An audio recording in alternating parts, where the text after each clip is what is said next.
Welcome you all. आप सभी का स्वागत है हमारे चैनल राजवी एजुकेशन में। इस वीडियो में हम इंटेल 8085 माइक्रो प्रोसेसर के आर्किटेक्चर के बारे में जानेंगे और साथ ही ALU और इसके जनरल पर्पस रजिस्टर्स के बारे में भी समझेंगे। अगर अभी तक आपने हमारे चैनल को सब्सक्राइब नहीं किया है तो प्लीज़ सब्सक्राइब करें। न्यू अपडेट्स और नेक्स्ट वीडियो की जानकारी के लिए बेल आइकन को प्रेस करना ना भूलें। लास्ट वीडियो में हमने जाना कि माइक्रो प्रोसेसर कैसे काम करता है, यानी फेच, डिकोड, एग्जीक्यूट का सीक्वेंस तब तक चलता रहता है जब तक कि माइक्रो प्रोसेसर को स्टॉप या हॉल्ट इंस्ट्रक्शन न मिल जाए। तो आइए माइक्रो प्रोसेसर के आर्किटेक्चर को समझते हैं। Intel 8085 micro processor 8 bit micro processor है। 8 बिट माइक्रो प्रोसेसर मीन्स ये 8 बिट ऑपरेशन परफॉर्म कर सकता है। ये NMOS माइक्रो प्रोसेसर है। NMOS का मतलब नेगेटिव मेटल ऑक्साइड सेमीकंडक्टर। इसमें 40 पिन होते हैं और ये LSI मतलब लार्ज स्केल इंटीग्रेशन, ये इस फैब्रिकेशन टेक्नोलॉजी को यूज़ कर बनाया जाता है। इस चिप में, इस माइक्रो प्रोसेसर 8085 IC में टोटल 6500 ट्रांजिस्टर्स होते हैं। तो ये +5 वोल्ट DC सप्लाई पे काम करता है और इसका क्लॉक स्पीड करीब 3 मेगाहर्ट्ज़ होता है और इसका जो क्लॉक साइकिल है 320 नैनोसेकेंड्स होता है। इस माइक्रो प्रोसेसर में टोटल 16 एड्रेस पिन्स होते हैं। इसका मतलब ये हुआ कि ये 2 to the power 16 means 64 kilobytes memory access कर सकते हैं। 1 किलोबाइट्स 1024 बाइट्स होता है। इसमें 80 मेन सेक्शंस होते हैं और 246 ऑपकोड्स होते हैं। आइए इसके आर्किटेक्चर को समझें। इसमें 5 फंक्शनल यूनिट्स होते हैं जो कि arithmetic and logic unit, general purpose registers, special purpose registers, instruction registers and decoder और टाइमिंग एंड कंट्रोल यूनिट्स मौजूद होते हैं। तो हम इसके ब्लॉक डायग्राम को देखें। इस ब्लॉक डायग्राम को हम देखें तो इंटेल 8085 माइक्रो प्रोसेसर IC को 5 वोल्ट DC सप्लाई की ज़रूरत होती है। तो इसके 2 पिंस होंगे, 5 वोल्ट एंड ग्राउंड। अब यहाँ पे ए का मतलब होता है इसे हम A रजिस्टर या एक्यूमुलेटर भी कहते हैं। ये 8 बिट रजिस्टर है जो ALU यानी अरिथमेटिक एंड लॉजिक यूनिट का पार्ट होता है। ये माइक्रो प्रोसेसर का बहुत इंपॉर्टेंट रजिस्टर है जो ALU ऑपरेशन को परफॉर्म करने में यूज होता है। किसी भी ऑपरेशन का रिजल्ट A रजिस्टर में ही स्टोर या अवेलेबल होता है। ये ब्लॉक टेम्पोररी रजिस्टर को रिप्रेजेंट करता है। टेम्पोररी रजिस्टर ये भी 8 बिट रजिस्टर है। ये माइक्रो प्रोसेसर में टेम्पोरली स्टोर होता है। यहाँ पे 2 टेम्पोररी रजिस्टर W और Z होते हैं जो कि इंटरनल सिस्टम से कंट्रोल होते हैं और यूज़र यानी हम इसे एक्सेस नहीं कर सकते।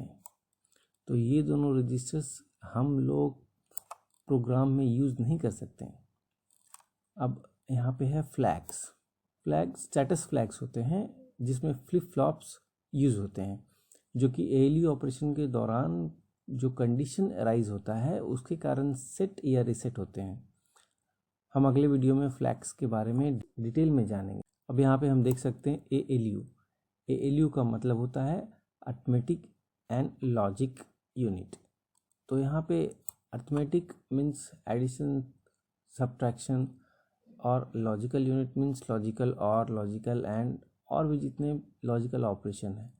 तो यहाँ पे ये ब्लॉक देख रहे हैं हम कि एक्यूमुलेटर के साथ अटैच्ड है। तो एक्यूमुलेटर बहुत स्पेशल इम्पॉर्टेंट रजिस्टर है 8085 माइक्रो प्रोसेसर का। अब यहाँ पे हम देख सकते हैं ये इंस्ट्रक्शन रजिस्टर क्या होता है। इंस्ट्रक्शन रजिस्टर 8 बिट रजिस्टर होता है जो कि टेम्पोरली इंस्ट्रक्शन को मेमोरी से लाकर स्टोर करता है। इंस्ट्रक्शन यहाँ पे एक्चुअल एग्जीक्यूशन के पहले इसी इंस्ट्रक्शन रजिस्टर में अवेलेबल होता है। इस रजिस्टर में जो वैल्यू होता है उसके डिकोडर सर्किट द्वारा, यहाँ पे जो सर्किट दिया हुआ है इस डिकोडर सर्किट के द्वारा डिकोड किया जाता है। यहाँ पे मशीन साइकिल इनकोडिंग है, जो कि मशीन साइकिल, यहाँ पे हम जो भी टाइमिंग डायग्राम से रिलेटेड सिग्नल्स हो गए यहीं से हमें मिलेंगे। तो इस टाइमिंग एंड कंट्रोल यूनिट में इंस्ट्रक्शन डिकोडर से कमांड प्राप्त करता है और डेटा एड्रेस बस और कंट्रोल बस के लिए सिग्नल इशू कराता है। यहाँ पर हम देख सकते हैं कि यूनि डायरेक्शनल और बाई डायरेक्शनल लाइन दिया गया है। तो ये जो बाई डायरेक्शनल है और ये बहुत सारे यूनि डायरेक्शनल लाइंस हम देख रहे हैं, ये एक्चुअली सिस्टम बस है। सिस्टम बस का मतलब होता है कम्युनिकेटिंग वायर्स। ये कनेक्शंस प्रोवाइड करते हैं एक ब्लॉक से दूसरे ब्लॉक में। तो इस टाइमिंग एंड कंट्रोल ब्लॉक में यहाँ पे हम देख रहे हैं कि X1 X2 ये क्लॉक जनरेटर मीन्स यहाँ पे क्रिस्टल ऑसिलेटर का यूज़ होता है। ये क्लॉक आउट है, रेडी रीड राइट ये और एड्रेस लैच इनेबल ये कंट्रोल सिग्नल्स हैं। और यहाँ पे ये S0 S1 IO/M बार ये स्टेटस सिग्नल्स हैं। और ये होल्ड एक्नॉलेज होल्ड ये आपके DMA control means direct memory access इस पिन के द्वारा यूज़ होता है। और यहाँ पे रीसेट इन जिसका मतलब होता है कि जब प्रोग्राम काउंटर सेट टू 0 यानी कि PC की जो वैल्यू 0 होती है और प्रोसेसर रीसेट होता है तो इस पिन का यूज़ होता है। यहाँ रीसेट आउट का मतलब इस पिन को यूज़ इस पिन का यूज तभी होगा जब कोई अदर डिवाइस जो कि माइक्रो प्रोसेसर के साथ कनेक्टेड होता है उसे रीसेट करने के लिए यूज होता है। अब यहाँ पे है ब्लॉक इंटरप्ट कंट्रोल जो कि एक्सटर्नली इनिशिएटेड सिग्नल को रिप्रेजेंट करता है। एक और ब्लॉक सीरियल IO कंट्रोल मतलब serial input data serial output data. तो सीरियली कम्युनिकेशन या सीरियल ट्रांसमिशन ऑफ इंफॉर्मेशन के दौरान इसी दो पिन का यूज़ यहाँ पे होता है। अब हम यहाँ पे देख सकते हैं कि ये block register select means registers को रिप्रेजेंट करता है जो कि रजिस्टर अरे है। यहाँ पे B register, C register, D register, E register, H L जो कि 8 बिट रजिस्टर है और SP स्टैक पॉइंटर है, PC प्रोग्राम काउंटर है। इसमें इंक्रीमेंट और डिक्रीमेंट एड्रेस लैच अवेलेबल होते हैं। यहाँ पे A8 to A15 address bus है। एड्रेस और data bus AD0 to AD7 यहाँ पे बाई डायरेक्शनल है और ये यूनि डायरेक्शनल है। तो इस ब्लॉक डायग्राम में यहाँ पे हम प्रोग्रामिंग में इन रजिस्टर्स का यूज़ करेंगे। रजिस्टर्स माइक्रो प्रोसेसर का इम्पॉर्टेंट पार्ट होता है जो प्रोग्राम एग्जीक्यूशन के दौरान डेटा को टेम्परली स्टोर करता है। रजिस्टर को नॉर्मली यूज़र प्रोग्राम इंस्ट्रक्शन के थ्रू एक्सेस कर सकते हैं। अगर हम अर्थमेटिक एंड लॉजिक यूनिट की बात करें तो इस यूनिट से हम अर्थमेटिक और लॉजिकल ऑपरेशन को माइक्रो प्रोसेसर के थ्रू परफॉर्म कराते हैं जिनमें एडिशन, सब्ट्रैक्शन, लॉजिकल एंड और लॉजिकल और एडिशन मीन्स ऐड इंस्ट्रक्शन इसमें यूज़ होता है।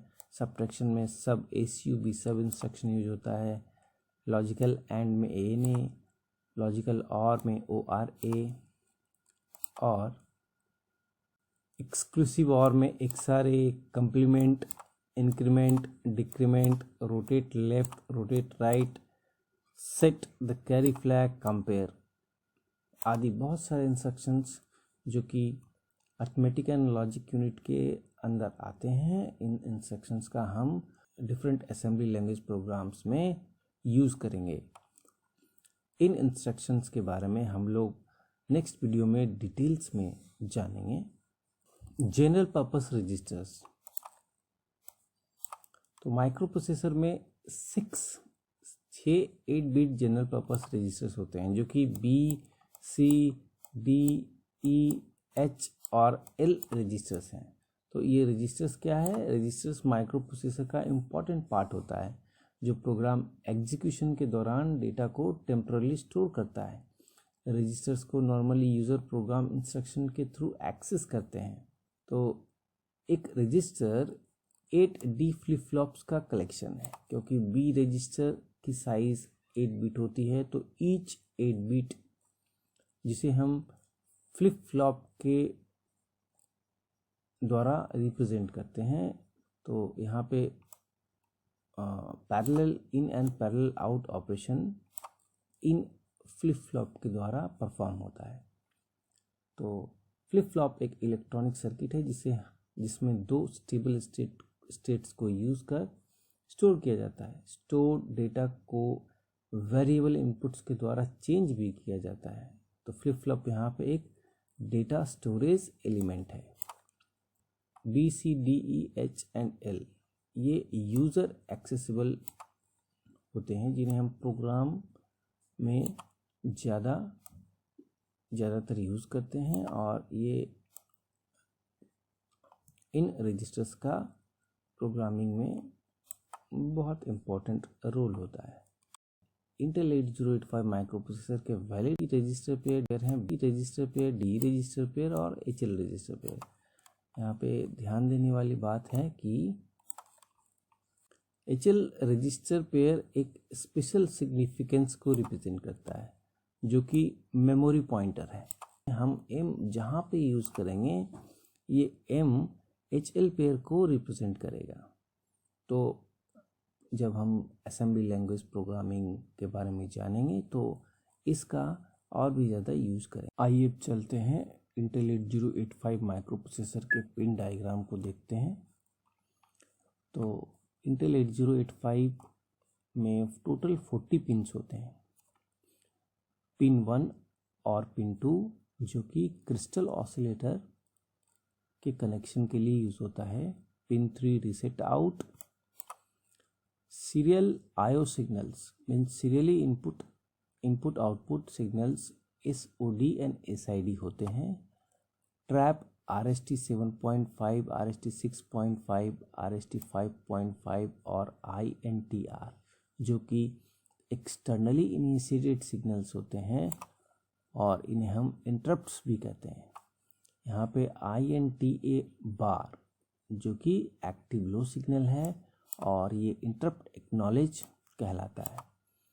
AD0 to AD7 ये इनपुट और आउटपुट 3 स्टेट मल्टीप्लेक्स्ड एड्रेस और डेटा बस होते हैं।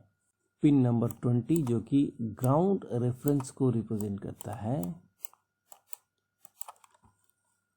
यहाँ पे A8 to A15 जो कि output 3 state higher order address bus को रिप्रेजेंट करता है। तो यहाँ एड्रेस डेटा डीमल्टीप्लेक्स्ड इसके बारे में आप आई बटन पे क्लिक कर मोर डिटेल्स जान सकते हैं। यहाँ पे कंट्रोल एंड स्टेटस सिग्नल्स जो कि pin number 29 to pin number 34 होता है। S0 टू S0 S1 जो कि स्टेटस सिग्नल्स है। यहाँ पे IO/M बार, रीड बार, राइट बार। तो रीड एंड राइट ऑपरेशन कौन सा ऑपरेशन मेमोरी से होगा, मेमोरी से रिलेटेड है, कौन सा ऑपरेशन IO से रिलेटेड है, उसके बारे में हम इन कंट्रोल्स और स्टेटस सिग्नल्स के थ्रू जानते हैं। रीसेट इन यहाँ पे रेडी, रीसेट इन, क्लॉक आउट ये सारे पिंस। रीसेट इन का मतलब जब हम माइक्रो प्रोसेसर को रीसेट करते हैं तब इस पिन का यूज़ होता है। ये क्लॉक आउट है। यहाँ पे DMA ऑपरेशन के दौरान होल्ड और HLDA पिंस का यूज़ होता है। इस माइक्रो प्रोसेसर आईसी के लिए 5 वोल्ट DC सप्लाई की ज़रूरत होती है। तो यहाँ पे ये सारे एक्सटर्नली इनिशिएटेड सिग्नल्स हैं।